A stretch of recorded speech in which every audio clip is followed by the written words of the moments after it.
सभापति महोदय, वित्त मंत्री महोदय ने जो बजट सदन के सामने प्रस्तुत किया है वह बहुत ही बुद्धिमानी के साथ तैयार किया हुआ बजट है। उन्होंने कोशिश यह की है कि अमीर और गरीब कोई भी कर से बच ना पाए, लेकिन उन्होंने उद्योगपतियों को थोड़ी सी छूट भी दी है। जो बड़े बड़े पूंजीपति लोग हैं उनको कर से कुछ मुक्त किया गया है, कुछ सुविधाएं दी हैं। मैं नहीं समझ पाया हूँ कि ऐसा उन्होंने क्यों किया है। वह जो चाहेंगे उसको करेंगे, लेकिन मैं भी जो सोचता हूँ उसको आपके सामने रखना चाहता हूँ। इस विषय पर 3-4 दिन से चर्चा हो रही है। मैंने उसको सुना है। इस या उस पक्ष के किसी भी माननीय सदस्य ने यह निवेदन नहीं किया है कि खाद और पंपिंग सेट के ऊपर जो कर लगाया गया है वह उचित है। सभी ने यह कहा है कि उसको माफ कर दिया जाना चाहिए।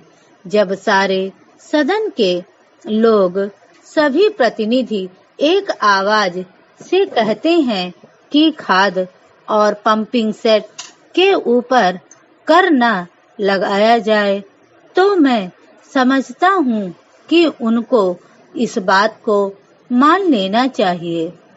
ऐसी कोई बात नहीं की जानी चाहिए जिससे किसान रुष्ट हों, उनके उत्पादन में बाधा पड़े।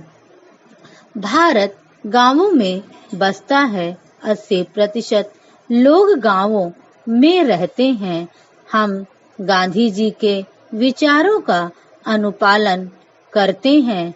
गांधी जी ने जो कुछ भी कहा गांव के लोगों के लिए कहा, ग्रामीण जनता के लिए कहा। उन्होंने गांवों के लोगों को उठाने की बात कही। कोलकाता, चेन्नई, मुंबई, दिल्ली आदि शहरों के रहने वाले लोगों की ही उन्नति हो और गांवों में रहने वालों की ना हो, ऐसा उन्होंने कभी नहीं कहा। वित्त मंत्री महोदय भी गांधी जी का शिष्य अपने आप को कहते हैं और उनका रूप अपने रूप में देखते हैं, और वह है भी। इसलिए उनका यह कर्तव्य होना चाहिए कि गांधी जी के विचार के अनुसार वह सारे देश में मद्य निषेध को कार्यान्वित करें।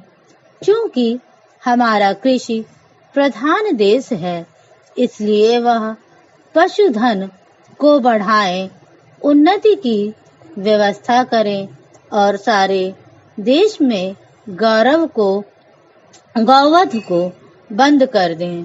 सरकार ने यह संकल्प लिया है कि हिंदुस्तान में समाजवादी समाज और लोक कल्याणकारी राज्य की स्थापना की जाएगी। इस समय देश में आर्थिक विषमता अधिक है।